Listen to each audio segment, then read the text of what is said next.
C'est quoi le service national universel?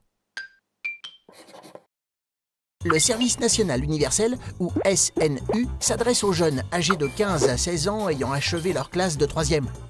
Ce n'est ni l'ancien service militaire, ni la journée de préparation à la défense en plus long. Son objectif est d'apprendre à vivre ensemble et à s'impliquer dans la vie de la nation. Mais qu'est-ce qu'on va y faire? La première période d'1 mois est obligatoire, et à faire avant ses 18 ans. Les 15 premiers jours se font dans un internat, dans une autre région que la sienne. La journée commence à 6h30, par une cérémonie de levée du drapeau français, pendant laquelle on chante la Marseillaise. Place ensuite aux activités: secourisme, code de la route, écologie, sport, défense, citoyenneté. Un bilan de santé et une évaluation en français et en informatique sont prévus pour détecter des difficultés et y apporter des solutions. Les 15 jours suivants, les jeunes appelés doivent s'engager près de chez eux, dans une association, une mairie ou encore une caserne. Cet engagement s'achève par la remise d'un certificat et une inscription offerte à l'examen du code de la route.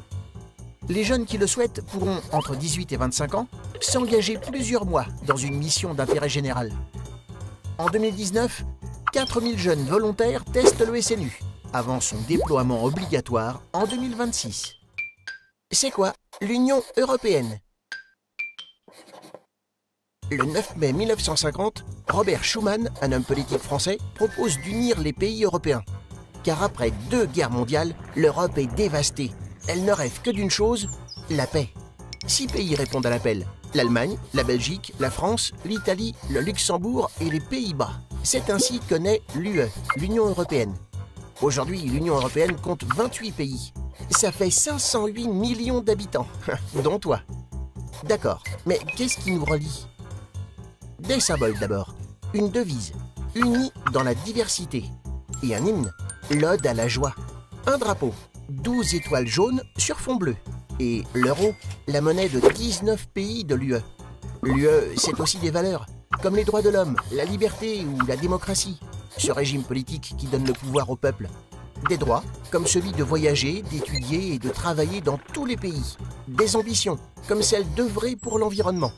Mais l'UE est loin d'être parfaite. Aujourd'hui, le Royaume-Uni ne veut plus être contraint par ses lois. Il a voté pour sortir de l'Union. C'est le Brexit, car l'UE produit ses propres lois. Elles sont discutées à Strasbourg, au Parlement européen. Les députés européens élus dans chaque pays se réunissent aussi à Bruxelles, en Belgique. C'est pour eux que tes parents votent tous les 5 ans. Une élection qui décide de l'avenir de l'Union. C'est quoi un journal? Un journal, c'est un bulletin d'information, diffusé à la télévision ou à la radio. C'est aussi une publication qui donne des informations à celui qui la lit. Dans ce cas, le journal appartient à la famille des médias de la presse écrite. Il est imprimé sur du papier. Tu peux découvrir des journaux en noir et blanc et un très grand nombre de magazines en couleur dans les kiosques. En 2018, 3 milliards d'exemplaires de journaux ont ainsi été vendus. Mais quels sont les points communs entre tous ces journaux? Dans un journal ou un magazine, les informations sont écrites. Ce sont des articles. On dit aussi des papiers. La lecture des photos, des schémas et des dessins de presse complète celle de l'article. Les articles sont classés par rubrique. Sport, société, sciences, politique, mode. Le nom des rubriques est indiqué en haut des pages. Le journal se définit par son rythme de parution. Un quotidien paraît chaque jour, un hebdomadaire chaque semaine et un mensuel chaque mois. Et surtout par ses lecteurs.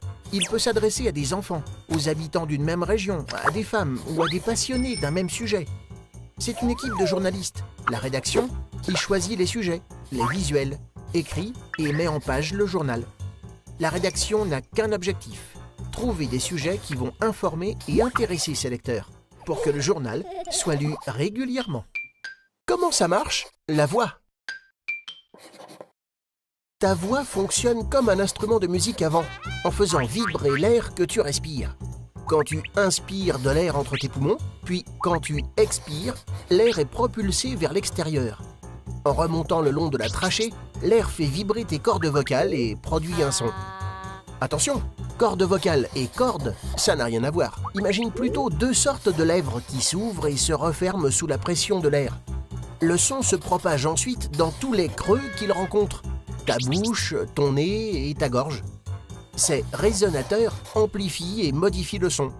Ajoute les mouvements de la langue, des lèvres, du palais, de la mâchoire. Et voilà, tu parles ou tu chantes. Mais pourquoi on n'a pas tous la même voix? Parce qu'on n'a pas tous le même appareil vocal.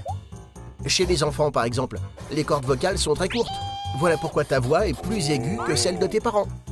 La taille et la forme des résonateurs jouent aussi un rôle. Elles peuvent rendre la voix ample, nasillarde ou chaleureuse. La voix fait partie de la personnalité. Elle est unique, comme toi, et raconte beaucoup de choses. Elle trahit tes émotions, elle tremble quand tu es en colère, ou est chantante quand tu es gai. Chacun a aussi sa manière d'utiliser sa voix. Son rythme, son intonation, sa façon de placer des pauses. Et toi, comment est la tienne? Tu te poses des questions? Nous, on y répond.